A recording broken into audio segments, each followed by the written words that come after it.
Welcome to Wordpath, the show about Oklahoma Indian languages and the people who are teaching and preserving them. This week I braved a big hailstorm to go up to Turkey Ford, way up in far northeastern Oklahoma, to visit the Seneca-Cayuga tribe. Now, Seneca is spoken mostly in Canada and New York, but we're going to visit a culture class which will include some songs and dance and some other language activities. Let's take a look.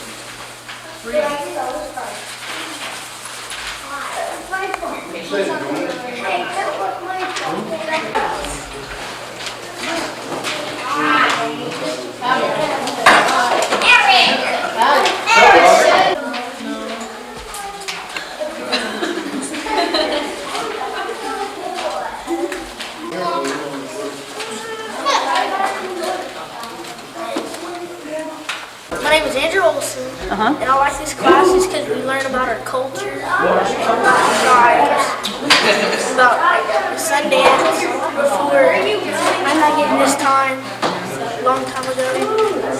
Do you think some of those ceremonies are, I know some of them are still done, but do you think it'll be like the old days again in some ways? Are you kind of reviving your culture? Yeah, we're sort of reviving our culture.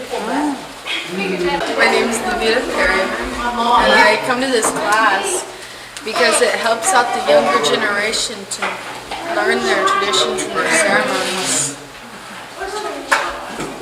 My name is Shelby Fuller, and I come to this class to learn how to do all the dances and stuff. My name is Chelsea Marcel, and I do the same as her. I'm ready.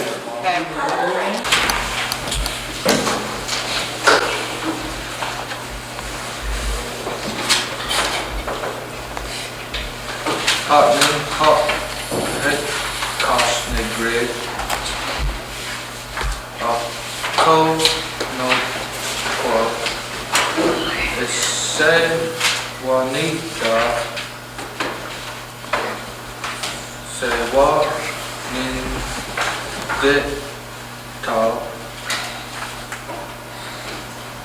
Who when not keep. Skunk and home.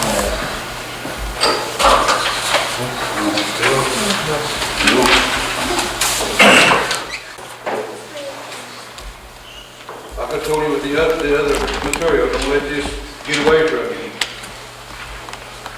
Bobby, you want to read Green Corn Feast Day 1? Sure. The annual Green Corn Feast held in August, usually the first full week, is the busiest time of the year. Preparations are begun at daybreak when someone leaves to bring in fresh beef. A long time ago, beef was butchered just north and east of the ceremonial grounds. Nowadays, someone with a pickup truck goes to the market and brings back the already butchered beef. Usually by the time the truck leaves to bring the beef, the fire builder is busy at work getting the fires ready. On this day, 2 fires are needed, one for the northern clans and one for the southern clans. The fire is the traditional rock fire made by striking a piece of steel against a flint stone, causing the spark to fall on a piece of punk or well-rotted wood. Small powdery pieces of wood are crumbled onto the spark, and gradually larger pieces of dry wood are added until the fire has started to burn. The second fire is made the same way. The women pot hangers wash the 2 large kettles again and prepare them to be hung over the fires. The kettles are old. They hold approximately 40 to 50 gallons of liquid each. The exteriors are black from the open fires they have hung over for so many years. After they have been washed and carefully rinsed, they are hung over the fires and filled half full with water. The men pot hangers assist with the hanging of the pot. Other men pot hangers and their helpers start toward the longhouse with knives, saws, and axes. The beef has arrived. They begin to cut the carcass into smaller, more manageable pieces. The women pot hangers take the meat from the table as soon as the pieces have begun to form a pile. The women wash the smaller pieces of meat, removing bones, splinters, etc. from the meat. If necessary, cutting into smaller pieces and drop it into the already boiling water of the 2 large pots. They fill the pots with the meat and let it cook often, stirring in paddles fashioned after canoe paddles. They wash the remaining meat and prepare it for the pots. When the meat is done, the women remove it from the pots with long-handled forks, then add the remaining meat to cook in the broth. The cooked meat is placed in bushel baskets and left to cool as the rest of the meat is cooked. When the last of the meat is cooked and removed from the steaming pots, corn is added. The corn is now prepared ahead of time. It was one time shucked, cleansed, washed, and cut off the cob the morning it was to be cooked. 15 to 20 bushels of corn are now prepared for the use on the first day. All corn prepared from the ceremonial is done in this way. Shucked out of doors, washed and cut from the cob, and cooked with the beef or in the beef broth, and always over a flint fire. The shucks and cobs are scattered about to dry and are never burned. It is said that burning the shucks and cobs are a sure way of causing a small crop of corn the following year. When the corn has been added to the broth in both pots, the butcher table cleaned, and fire rebuilt to burn slowly, the women return to their camps to get dressed for the dance. Never are the pots left completely alone. One woman remains at the pots at all times. While the women have been cooking, their prayer is similar to this: I give you thanks for letting me be here. Thank you for many blessings you give us each day. Now I ask your special blessing on all the children that come today to receive their names. Midway during the dance, the speaker dances back and forth in front of the singers and repeats the old chants of Thanksgiving all the while. The dancers continue slow movement, never really stopping, but walking slowly and quietly as the speaker continues the prayers. The prayers are similar to this: we have gathered here today to give thanks to the Creator as we have been taught by our mothers. They in turn were taught by their mothers. Time of year has been here before, and we ask of our Creator that again this time of year will come again. We ask that our children and the children of our children will come in the years to come as we come today. We have been told that there is but one person remaining that is true and a believer in the customs, one is enough. The blessings and prayers given here today are for all our people, whether they are here inside the Longhouse, in some great city many miles away, in a hospital, or a country far across the great seas. These prayers are sent to the Creator on the smoke of the sacred tobacco, and we request His gentle touch and ever-watchful eyes to seek all His children and to touch them. Usually around 8:30 to 9 that evening, the last of the ceremonials of the first day begin. The head pot hanger again requests the singer to sing and the speaker again to speak. As before, and for all ceremonials, a pot of corn and beef has been prepared in the usual manner. Only this night, the largest of the two pots has been prepared. The speaker says it is time now for our seed dance ceremonial. Each year we give thanks with full hearts to the Creator for His many blessings He has shown His humble children. Each day He places the sun in its place in the sky. This warms our body, gives us light that we may see all His creation, and causes the seeds to sprout.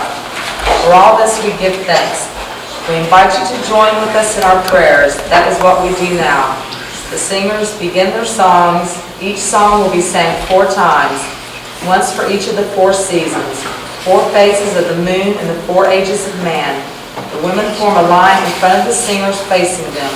They sing the old songs. The drum and rattle accompany the songs. On the 4th song, remember each song is sang 4 times. The head pot hanger leads her dancers in a slow step into a single file line. The songs tell stories of what was, that will be, and what should be, and what will be. All taught in the early days, even before the time of the man who walked on water. The people pray, and with each step and each song, links like those of a chain, connecting the prayers and chants together to form an unbroken series of prayers of thanksgiving and praise for the Creator, the Father of every living thing. When the last song is sang and the dancers regain their seats, the speaker says, "This is the end of our ceremonials for the day. We thank each of you for being here to pray for us." Green corn feast day 2, Judge.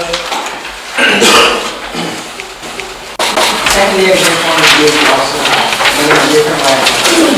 Corn has written in Northwest view. By this time the beef was the men, carpenters, all their helpers to the butcher. We The meat is divided into serving pieces, while the meat is being cut, the beds are matched.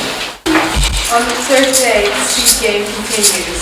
That night, the same evening, the dance is held and the dance is called, and it is danced in the alternating north-sea. A day is set for the fall sun dance, and the day for rest is turned over to the visiting tribes for games and dances they wish to hold. The fall sun dance is usually scheduled for the following Saturday. This dance is relatively the same as the spring dance, with prayers added for blessings to care for the people through the cold months, and prayers for the fertility of the already harvested seeds. The last ceremony of the year is the pot hanger feast, so called because the pot hangers are the feast for all the people passed on to the next one, whose families failed to have their feast. The foods prepared in the traditional way are served in the same manner as all other feasts for the dead. This thing includes the pot hanger responsibilities towards ceremonies until the spring dance is once again scheduled for, until something happens that needs the attention of the ceremonial leaders.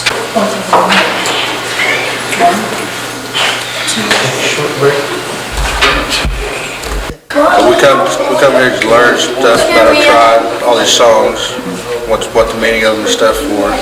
Because if we don't learn them, there won't be nobody else to learn them, to teach us. That's why we're here, because they teach us to do it. We got to teach these younger ones to do it. So it's fun. We have fun here. We get up, we sing, we dance, we do it all. We also learn about the tribes. You mean all the different tribes? Deer, wolf, bear. Oh, the different clans? Is that clans? Yeah, they're right. And that's what those animals represent Yeah, on the center? clans. Which clan are you? I'm deer.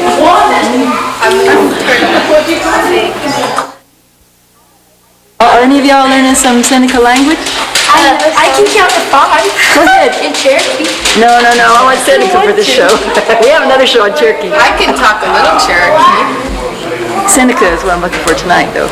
Well, I can. Any of y'all know how to do that in I know Seneca? how to say thank you. Okay, why don't you get over there so I can see you better? She wants to say I know how to say hello. thank you is Yahweh, and you're welcome is Yo. What is it? In Cherokee, it's Wongong. Hello in Seneca is Ganon.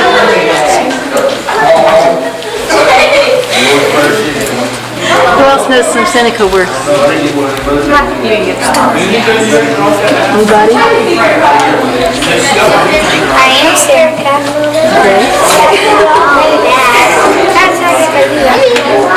Tell me this. You ready to be serious for just a second? This is kind of a serious question, but you can answer it as serious as you want. My question is, you just said you're Seneca. I believe you, I understand that. But you know, our show is mostly about language.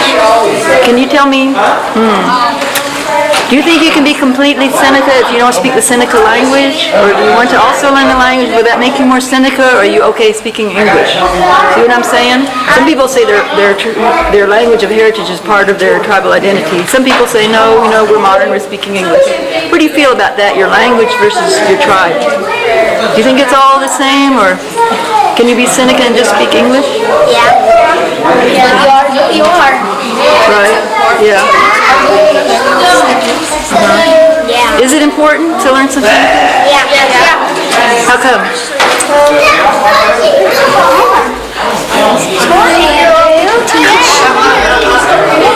Does anybody have some ideas about why that's important? Well, first off, our ceremonial dances are important because we're thanking the Creator that put us here on earth.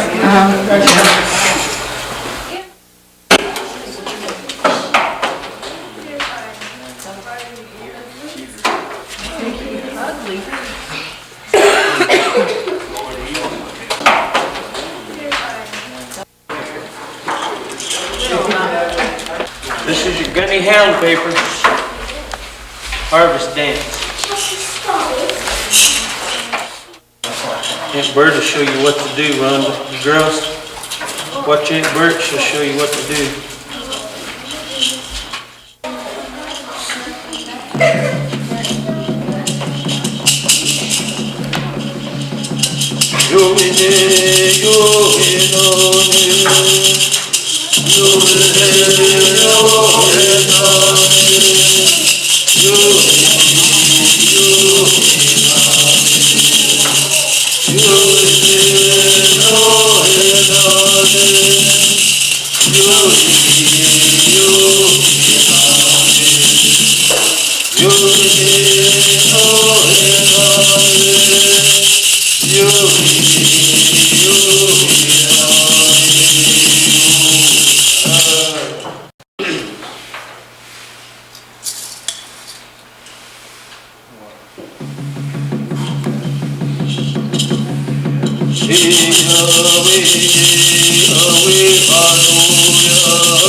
Oh, hey!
We started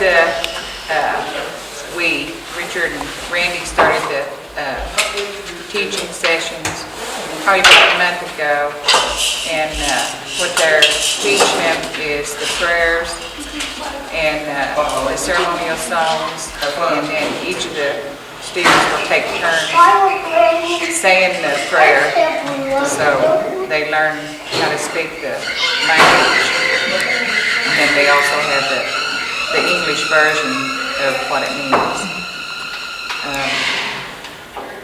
And in teaching them this while they're young, so they'll learn, they will be able to carry this on and be able to hopefully teach their children and grandchildren.